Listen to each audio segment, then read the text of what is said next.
Good morning. In the last video, we have understand the dimensional analysis. We come to know how we obtain the dimension of the physical quantity. Now, in this time, all the physical quantities are categorized dimensionally in the four parts. सभी physical quantity को dimensionally चार भाग में बांटा गया है। कितने ऐसे फिजिकल क्वांटिटी हैं जिनका डायमेंशन भी है और कोई वेरिएबल और कोई भी कांस्टेंट वैल्यू नहीं है। इसका मतलब वो ऐसे फिजिकल क्वांटिटी जिसका कोई कांस्टेंट कैरेक्टर नजर नहीं आता लेकिन उसके पास डायमेंशन है, तो वो हो गया आपका डायमेंशनल वेरिएबल। और इसी तरह अगर हम देखते हैं कि किसी के पास डायमेंशन है लेकिन उसके पास कांस्टेंट वैल्यू भी है, तो वो हो गया क्या? Dimensional constant. उसी तरह कई फिजिकल क्वांटिटी ऐसा है जिसके पास डायमेंशन नहीं है लेकिन वो वेरिएबल कैरेक्टर रखता है, वो वैसे को हम कहेंगे डायमेंशन लेस वेरिएबल। और ऐसे भी कई फिजिकल क्वांटिटीज हैं जिनके पास न तो डायमेंशन है और ना ही उनके पास कोई क्या है, वेरिएबल कैरेक्टर है, वो कांस्टेंट वैल्यू है, तो डायमेंशन लेस कांस्टेंट कहलाएगा। तो इस तरह करके सारे फिजिकल क्वांटिटीज को four categories, dimensionally four categories में डिवाइड किया गया, जिसको हम लोग अभी यहां समझ रहे हैं। Different types of variables and constant related with the dimension. पहले वीडियो में हमने डायमेंशन को समझा कि dimension of a physical quantity is the power to which the fundamental physical quantity have to obtain its unit. मतलब dimension के द्वारा जो हम लोग निकालते हैं फंडामेंटल क्वांटिटीज, ये रहा, इनकी मदद से इनके कितने ऑर्डर से किसी फिजिकल क्वांटिटी को हम रिप्रेजेंट करते हैं और वो रिप्रेजेंट करने पे हम उसका यूनिट कैलकुलेट करते हैं। जैसे फॉर एग्जाम्पल अभी हम बात कर रहे हैं कि हमने मान लो सपोज करो कि यहाँ पर वेलोसिटी ले लिया, ठीक है, या फिर फोर्स ले लिए, तो फोर्स, दैट फोर्स को हम फॉर्मूला में सिंबल में F से रिप्रेजेंट करते हैं। फोर्स क्या है? सिंपल वे में it is the mass into acceleration. तो ऐसे में हम लिख सकते हैं कि दैट फोर्स का डायमेंशन क्या हो गया? मास के जगह m, जो आप यहां देख रहे हैं। एक्सेलरेशन क्या है? It is the velocity by time. ठीक है, तो हम इसको लिख सकते हैं m। वेलोसिटी के जगह पे क्या कर दिए? वेलोसिटी इज इक्वल टू, अभी अब एक स्टेप और आप इसमें बढ़ सकते हो, that force is equal to कितना हो गया? यहाँ हो गया मास इनटू वेलोसिटी के जगह पे ये तो 1 बाई टाइम आप ले लिए, और वेलोसिटी के जगह हो गया डिस्टेंस बाय डिस्प्लेसमेंट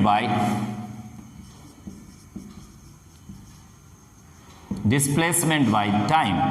तो टाइम टू टाइम सारा है, डिस्प्लेसमेंट है और मास है। तो हम फोर्स को कैसे रिप्रेजेंट कर सकते हैं? मास के जगह पे कैपिटल M जो आप लिए सिंबल, और फिर डिस्प्लेसमेंट की जगह L ले लिए। टाइम टू टाइम्स है तो T माइनस 2, T को 2 स्क्वायर कर दिए। इसको हम लिख सकते हैं MLT माइनस 2। तो डायमेंशन आपको मिल रहा है, m का डायमेंशन, मास का डायमेंशन 1 हो गया, लेंथ का डायमेंशन 1 हो गया और टाइम का डायमेंशन 2 माइनस 2 हो गया। तो इस तरह से डायमेंशन को आप पहले भी समझे, अभी भी हम एक उदाहरण को लिए, लेकिन हमने यहाँ पर जो उदाहरण लिया, एग्जाम्पल लिए, इस एग्जाम्पल से हमको क्या मिलता है कि इस फोर्स का तो डायमेंशन है, फोर्स का डायमेंशन है जो आपने यहाँ पे लिखा है, क्या लिखे हो? MLT minus 2, that is the dimension of the force. लेकिन यहां कोई भी इंडिकेशन फोर्स का कोई कांस्टेंट वैल्यू नहीं है, तो हम कह सकते हैं कि फोर्स ऐसा डायमेंशनल कैरेक्टर है जो वेरिएबल है और डायमेंशन भी है उसके पास। सो ये फोर्स जो फिजिकल क्वांटिटी है वो पहला केस में आ गया, that is the dimensional variable.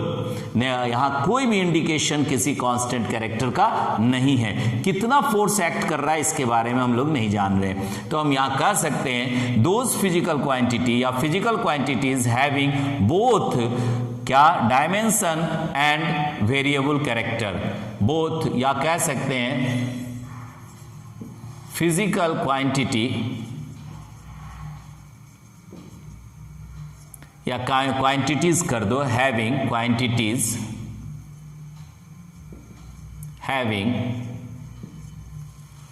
dimension and variable value, having dimension and variable value. अब एग्जाम्पल में अगर हम लेते हैं, एग्जाम्पल में तो क्या क्या एग्जाम्पल आया? पहला तो आपने देख लिया फोर्स हो गया, फिर आप देख सकते हो वेलोसिटी, यहाँ पे हम लिख दे रहे हैं वेलोसिटी हो गया, फिर आप लिख सकते हो इम्पल्स हो गया, फिर आप लिख सकते हो एक्सेलरेशन हो गया, आप लिख सकते हो यहाँ पर कई ऐसे आ गए हैं, एक्सेलरेशन हो गया, फिर मोमेंटम हो गया,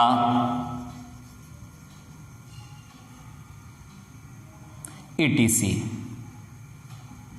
कई आ गए ETC।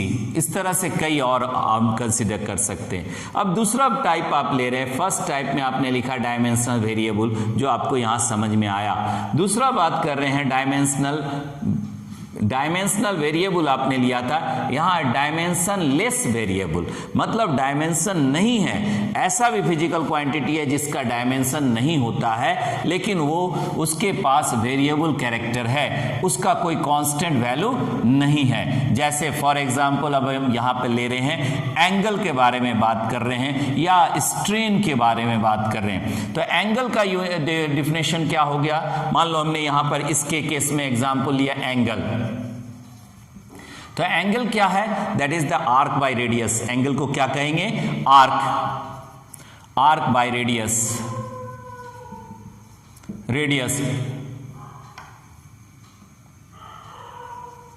तो रेडियस क्या है? एंगल। आर्क के जगह पे हमने क्या ले लिया? Arc is the length and radius is also the length. तो ऐसे में नो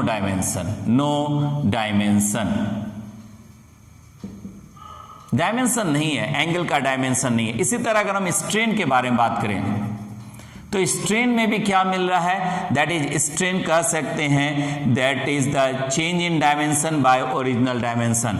कह सकते हैं यहां पर चेंज इन डायमेंशन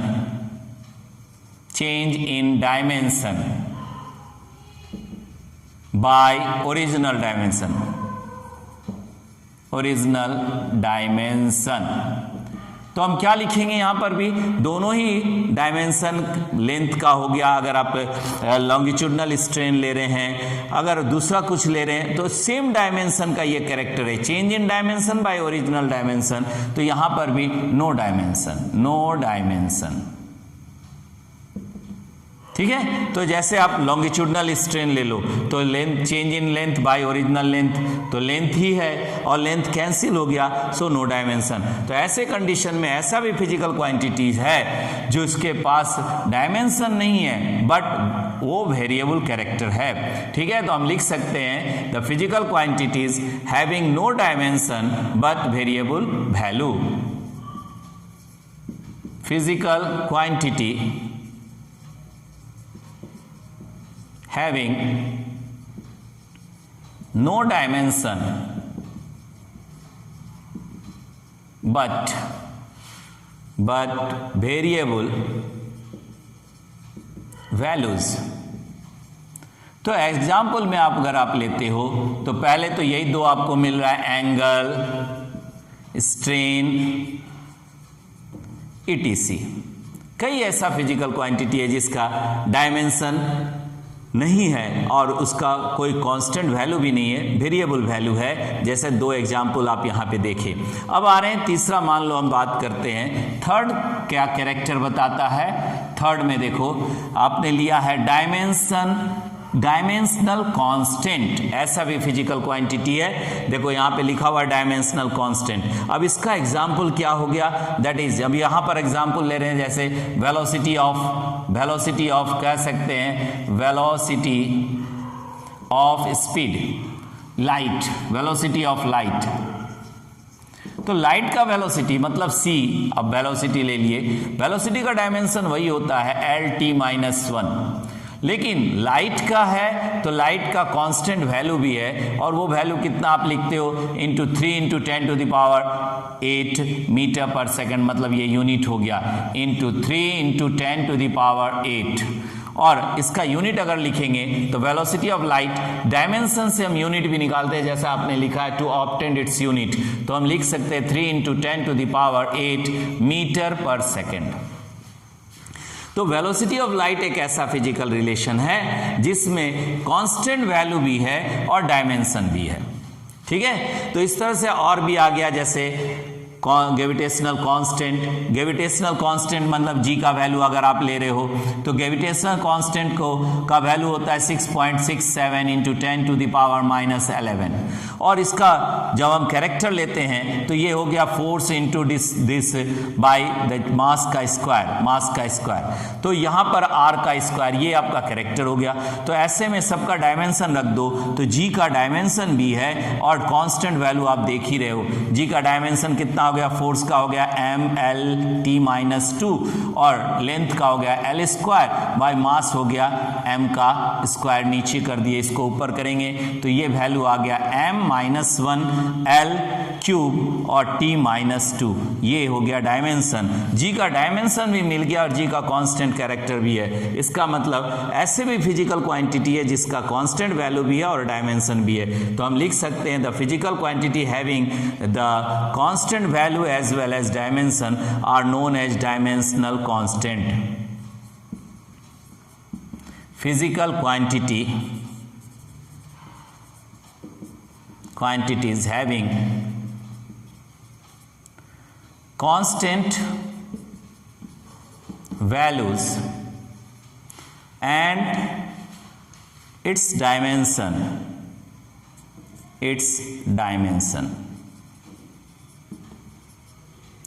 एग्जाम्पल आपने अभी देखा, वेलोसिटी ऑफ लाइट कर दिए, एक्सेलरेशन ग्रेविटेशनल कांस्टेंट हो गया, कांस्टेंट एक्सेलरेशन या वेलोसिटी ऑफ लाइट etc, कई ऐसा मिलेंगे। अब देखो ये था आपका क्या, डायमेंशनल कांस्टेंट, लेकिन ऐसे भी क्या फिजिकल रिलेशन है जिसका ना तो डायमेंशन है ना ही उसमें उसके साथ एक कोई कांस्टेंट वैल्यू के बारे में हम बात करते हैं। डायमेंशन लेस कांस्टेंट, ये डायमेंशनल कांस्टेंट था, इसके पास डायमेंशन था। अब डायमेंशनल लेस कांस्टेंट मतलब ऐसा क्वांटिटी है जिसके पास डायमेंशन नहीं है बट कांस्टेंट वैल्यू है। देखो यहाँ पर जब आपने लिखा था डायमेंशन लेस वेरिएबल, तो ऐसे में आपने लिखा था एंगल, स्ट्रेन और etc, इसमें आप और भी चीज डाल सकते हो, sine theta, cos theta etc, trigonometrical relation भी आ जाएगा यहाँ पर एंगल के साथ। अब यहाँ पर हम अगर बात करते हैं फोर्थ रिलेशन जो आप ले रहे हो, डायमेंशन लेस कांस्टेंट, ठीक है, इसको हमने फर्स्ट माना, यहाँ पे सेकंड हो गया, ये थर्ड हो गया और यहाँ पे फोर्थ ले रहे हैं। तो फोर्थ टाइप में जब हम जा रहे हैं तो डायमेंशन लेस कांस्टेंट में बात कर रहे हैं। तो जैसे प्योर नंबर हो गया, प्योर नंबर, ठीक है, जिसको आप रियल नंबर भी कह सकते हैं, रियल नंबर्स। तो रियल नंबर कहने का मतलब है कि मान लो if we are talking about the 5, that means it is a constant, but 5 does not show any dimension, no dimension.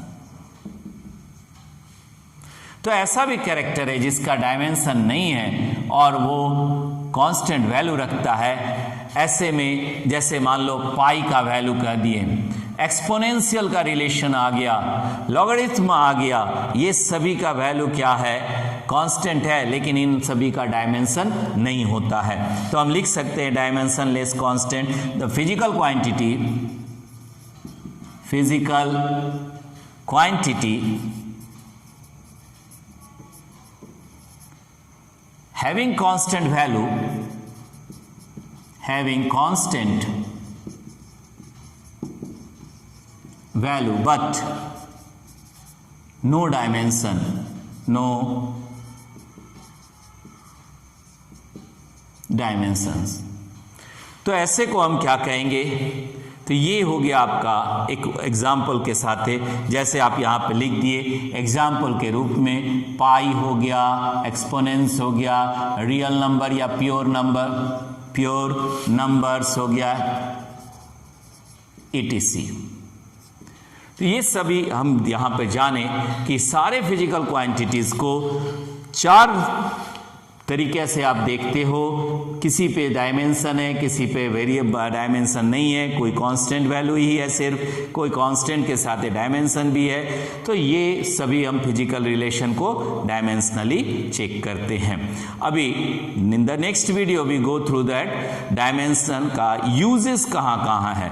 3 तरह का यूज हमको जानना है, दैट इज द वो तीनों यूज को हम लोग नेक्स्ट वीडियो में और 1 बाय 1 करके उसके प्रॉब्लम को भी सॉल्व करते हुए आगे बढ़ेंगे। Till that good luck to all of you.